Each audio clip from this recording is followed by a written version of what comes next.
Thank you very much, moderator. Actually, we are a bit confused how to speak in front of the floor. So, because this is a different type of platform, okay, please adjust yourselves to hear me. First of all, I want to say the upcoming UN conference on sustainable development will take place in, will take place in Brazil this year on the occasion of the 20th anniversary of the 1992 United Nations Conference on Environment and Development in Rio de Janeiro. The objectives of that conference is to secure renewed political commitment for sustainable development, assessing the progress to date and identify the remaining gaps in the implementation of the outcomes of the major summits on sustainable development. While addressing new and emerging challenges, one of the major themes of the conference is climate change. We have already seen that a zero draft of the outcome of the document for consideration by member states and other stakeholders have been prepared, called The Future We Want. It has clearly identified climate change as a threat for sustainable development.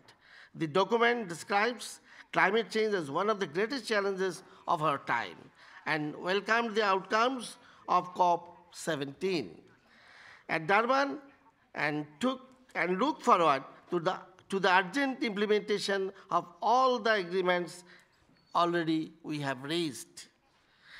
It further emphasized international initiatives and partnership to address the international shift among water, energy, food, and climate change in order to achieve synergies as well as to minimize conflicts among policy objectives, being particularly sensitive to impacts on vulnerable populations.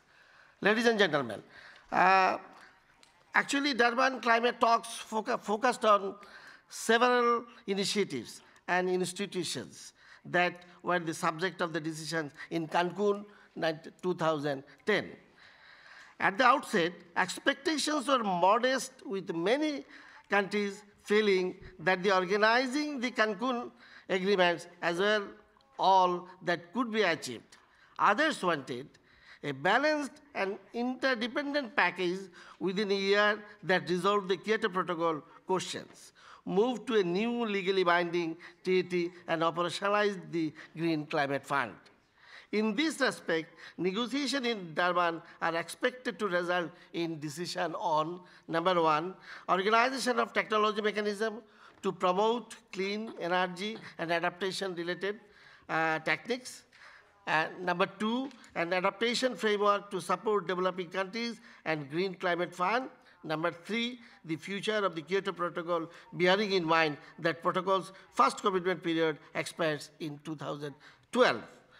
Durban talks also expected to focus on a timeline for developing a future framework under the convention and also an upcoming review of the adequacy of the progress towards limiting average global temperature rise to 2 degrees Celsius. This review is scheduled to take place between 2013 and between 2015.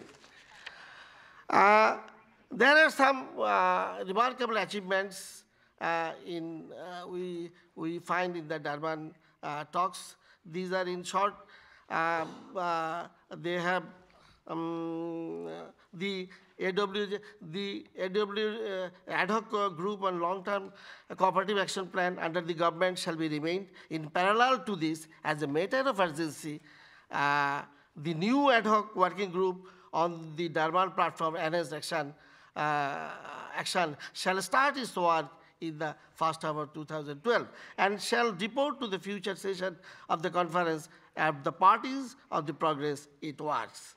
And there are some achievements. The AWGDP mandates to, number one, achieve a legal instrument or an agreed outcome by 2015, with legal force under the convention applicable to all parties. Number 2, adopting a work program for enhanced action on the Bali elements, including capacity building. Number 3, basing its works on outcomes of the review, 5th assessment report of ICC. Actually, that there are some achievements in the Durban platform. But what I want to say, we are holding so many discussions, so many symposiums in all over the world, but ultimate result we do not find. But a country like Bangladesh, this is a country, a very vulnerable country. We want direct action. We cannot wait for years together. So all of we must be very careful that not only discussion, okay, fine, the necessity of brainstorming is inevitable, but it cannot be longer for years together. We need some fund, particularly the countries of developing countries, LDCs, we need some fund to face the extreme negative impacts of climate change. So I would like to address the audience and the panelists to focus on this point. Thank you very much. ありがとうございます。続きまして、Thank you very much. Next, Mr. Hart, please. Thank you. As it relates to my assessment of Durban and the assessment from the perspective of the island states, I think it's too early to say whether it was a historic achievement or a disappointment. My colleague Alf from South Africa highlighted what were some of the key elements of the agreements reached in Durban, the Durban platform, which looks at the future, the operationalization of many of the Cancun institutions, as well as the work plan on raising the level of mitigation ambition now. Now, if one looks at those three elements, if we only moving forward or in Doha address issues related to the future, to the post-2020 arrangement, without raising the level of ambition in the near term, it means that we will not meet the below 2-degree goal. And even a 2-degree increase in temperature will carry significant damage to small island developing states. A Green Climate Fund, an adaptation committee, a technology mechanism will be meaningless if we don't have a place to live. So we have to ensure that we, as Alf correctly stated, that if Durban is to be viewed as a success or partial success, we have to ensure that all of the elements of the package, those related to the future, those related to raising the level of mitigation ambition, those related to operationalizing the institutional elements related to the regime, all of those elements must be fully and firmly implemented. We, as the island states, and I'm sure many other developing countries, are extremely frustrated by the pace of the negotiations. We honestly don't see this sense of urgency that we should be having, or the sense of ambition that is required to address this problem. So we hope that the achievements in Durban will breathe new life into the climate process, and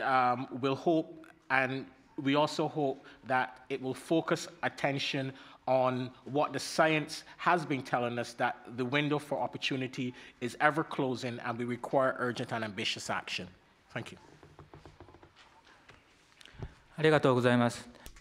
Thank you. Now already the assessment on COP17 has been given somewhat, but if there are anything that you would like to add, please. Well, as a negotiator, I never let go of the mic. I'd just like to add the real challenge that we face not only in COP17, but from COP1 up till COP18, is about facing the reality that the future, the scientific certainty that the future is going to be carbon constrained.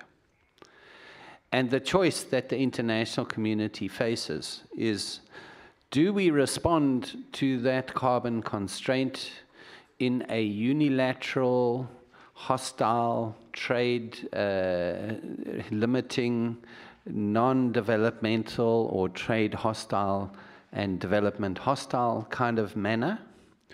Or do we build a cooperative, multilateral, rules-based, fair and pro-development kind of response to climate change? So at a fundamental choice level. And what Durban provided was the opportunity to choose a multilateral, rules-based, pro-development, global response to climate change.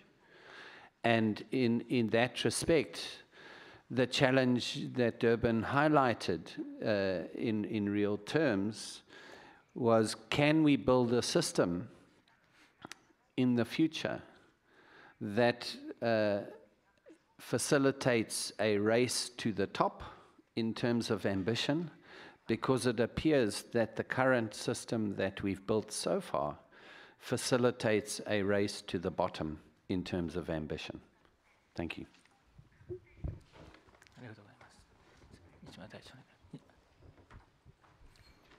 Ambassador Nishimura.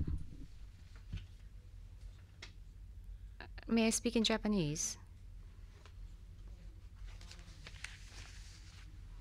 The decision in Durban is of historical importance. After 2020, a new mechanism is to be implemented. That decision, from my perspective, is a crucial decision. There are a few reasons why I think that it's important. As we face a new reality, new mechanism needs to be established based upon the new reality we face. That's my philosophy. So what do I mean by a new reality that we face today? First of all, economically, when we created this system in the 1960s and 1970s,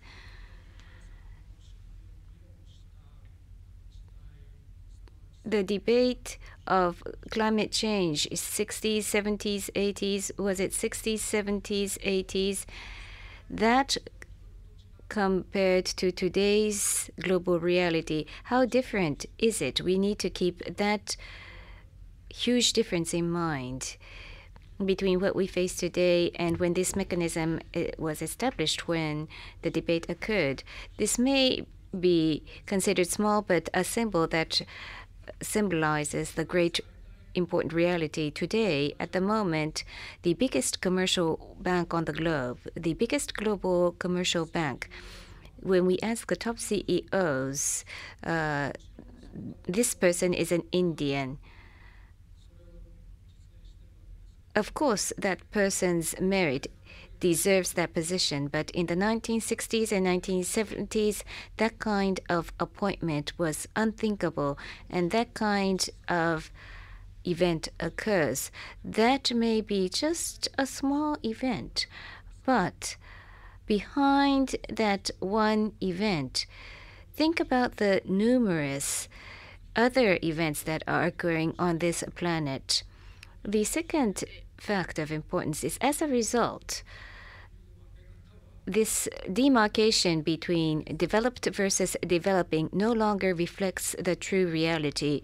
And then what would be the right way of thinking that would respond to the true reality, the truly suffering from poverty, those who are truly suffering from poverty, who are desperate in dire states? How shall I put it? Who are just really struggling to survive, those countries and the people versus the rest of the world. I think that's, if we are to divide this planet into two, that would be the demarcation. Those who are in dire poverty versus the rest. So this is, I believe, the new reality we face.